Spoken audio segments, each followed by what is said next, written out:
안녕하세요. 정치를 쉽게 풉니다. 정치의 10단. 오늘 이재명 대표는 당 혁신을 위한 민주당 혁신위원회 위원장으로 이래경 사단법인 다른백년 명예이사장을 임명했습니다. 그러면서 이재명 대표는 이렇게 말했습니다. 새로운 혁신기구의 명칭부터 역할까지 모두 혁신기구의 전속으로 맡기겠다. 우리 지도부는 혁신기구가 마련한 혁신안을 존중하고 전폭적으로 수용할 것이다. 그러니까 이래경 혁신위의 당 혁신의 전권을 위임하겠고 거기서 나온 혁신안을 100% 수용하겠다는 것입니다. 이것은 이재명 대표의 승부수입니다. 과거 문재인 전 대통령도 대표 시절 총선 1년여를 앞두고 김상곤 혁신위를 출범시켰고 거기에 전권을 위임했습니다. 이후 그 혁신안에 저항하는 세력들이 분당했으며 문재인 대표는 끝내 대표직을 내려놓게 됩니다. 당시 김상곤 혁신안은 지금 생각하면 정말 별게 아니었지만 당내 기득권의 저항과 외부 세력의 흔들기로 인해서 큰 상흔만 남긴 채 김종인 체제가 들어왔고 당시 김민주당의 혁신은 후퇴하고 말았습니다. 또 이와 같은 일이 반복된다면 이재명의 미래는 어두워집니다. 그런데 지금 이래경 이사장의 면모를 살펴보면 김상곤보다 훨씬 매운 혁신안이 나올 것 같습니다. 그제 혁신위원장 자리를 수락한 그는 이렇게 말했습니다. 어제 저녁 이재명 대표로부터 통보를 받았다. 이 대표가 잠깐 보자고 해서 잠깐 만났다. 통보식으로 제안받았다. 내가 혁신위원장 명단에 있다는 얘기를 들었는데 그냥 농담으로 알고 손사래를 쳤다. 거의 죽비, 벼락을 맞는 기분이었다. 공식적인 입장은 오는 7일 기자들 앞에서 서서히 밝히겠다. 혁신위 활동 방향은 아직 모른다. 나는 아무것도 모르는 시민이다. 아는 게 없는 백지다. 오로지 기준은 평범한 시민의 입장에서, 역사의 입장에서, 구국의 입장에서 판단할 것이다. 자, 그는 오로지 시민의 입장에서 혁신안을 만들겠다는 입장을 밝혔습니다. 그 맥락에서 작년 7월경 민주시민학교에서 그가 한 강연 일부를 공유하겠습니다. 정당 중심의 민주주의는 이제 4차 산업혁명에 들어오면서 그 기능을 중지합니다. 서구의 기존적인 정당은 크게 3개 정당이 있어요. 자본가 부자를 보호하는 보수주의 정당, 그렇죠? 노동자, 농민, 기층민 등을 대표하는 소위 노동당이나 진보정당, 그렇죠? 그 중간에 있는 게 자유주의 정당이에요. 이 3축이 서로 경쟁을 하면서 내가 옳다 하고 하는 건데 21세기 들어오면서 계층이 다 흐트러져요. 기존의 개념의 계층 개념이 흐트러져서 이 3개 정당이 그 여론을 수렴할 수가 없어요. 프로그램을 만들어낼 수가 없습니다. 그러니까 정당 중심이라는 이 민주주의가 작동이 안 돼요. 두 번째는 자본가, 산업 권력이 너무 세서 실제로 정치가 산업 권력과 자본 권력의 허수아비야.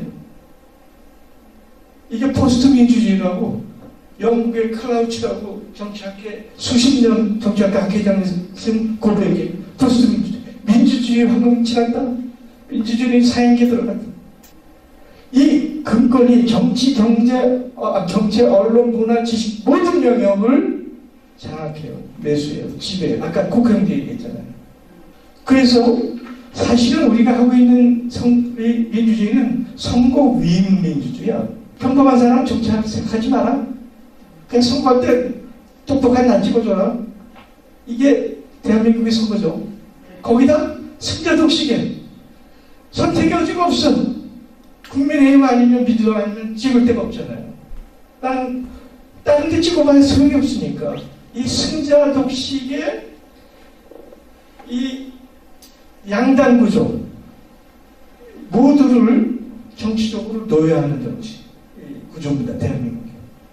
새로운 정치는 현대적 직접민주주의, 모던 다이렉트 데모크라시라고 하는데 새로운 민주주의는 구성된 공동체, 국민의 모든 유권자들이 일상적으로 만들어내는 거예요. 선거의 장, 그라운드 플레이를 만들고 그라운드 플레이에서 게임하는 룰을 만들고 그 성과를 모두가 만든다. 이것이 앞으로 우리가 지향하는 민주주의인데 여기에는 3가지가 있습니다. 아까 얘기했지만 정당 중심의 대의제, 승자 독식의 선거제를 연동 비례제로 바꾸고 할 수만 있다면 결선 투표제를 도입하고 정당이 정책 정당화해야 되고 내부의 민주주의를 정착시켜야 됩니다. 두 번째는 여의도 국회가 독점하고 있는 입법권을 시민한테 돌려줘야 돼요. 그러니까 시민입법제라고 합니다. 국민입법제. 이 국민입법제는 세 가지가 있어요. 기존의 잘못된 법을 거부하는 거예요. 법안 발안권을 갖는 법 발안권. 그 다음에 중요한 국정의 중요한 현안들, 서로 싸우느라고 결정 못하는 것들, 중요한 현안은 얘네들 하지 마라. 국민들이 직접 국민투표한다. 스위스는 1년에 4번 정기적 봄여름 가을 겨울 국민투표를 해요. 저는 1년에 한 번 딱 한 번만 했다. 대한민국. 이게 직접 민주주의입니다. 마지막으로는 일상적으로 시민들이 참여하고 토론하고 수기하고 결정하고 모니터링하는 이것을 열린민주주의자로 일상적 참여와 경험, 자치와 분권이 이루어지는 열린민주주의. 이 세 가지가 이루어질 때 이것이 미래적, 현대적 직접 민주주의고 이것이 될 때만이 시민경제가 가능하다는데 자, 그러니까 현재 자본 권력에 포섭된 언론 환경, 기득권화된 엘리트 정치, 민주당 아니면 국힘당을 뽑을 수밖에 없는 승자 독식 구조를 깰 수 있는 유일한 대안은 시민들의 직접 민주주의 참여라는 겁니다. 이것은 기술의 발달로 과거에는 이상이었지만 지금은 현실로 얼마든지 구현 가능하다는 거죠. 그래서 이래경 혁신위원장은 분명 시민들이 원하는 대의원제도 폐지는 물론 과감하고 좋은 혁신안들을 쏟아낼 것이고 이재명 대표는 그것을 100% 수용하는 절차를 밟아 나갈 것입니다. 그러는 동안 이래경을 좌초시키면 곧 이재명 사퇴다 이렇게 보면서 당 안팎으로 그를 엄청나게 흔들 것이 너무나 자명합니다. 벌써부터 수많은 언론들은 그의 과거 발언을 가져와서 운동권 출신이네, 반미네, 친중이네 이렇게 하면서 그를 흔들기 작업에 들어갔고 당내에서는 수박부터 또 우상호와 같은 선비들이 튀어나와서 그 흔들기 작업에 동조할 것으로 예상됩니다.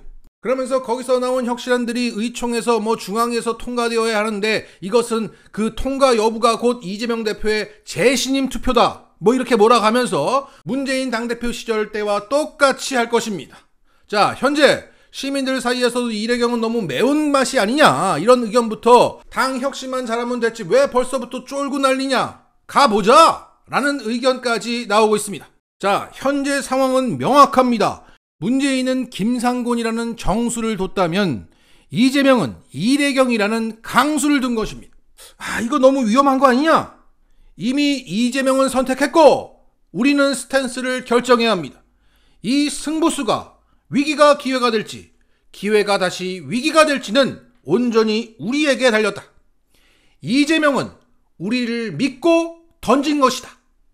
줄탁동시하자고. 마치겠습니다.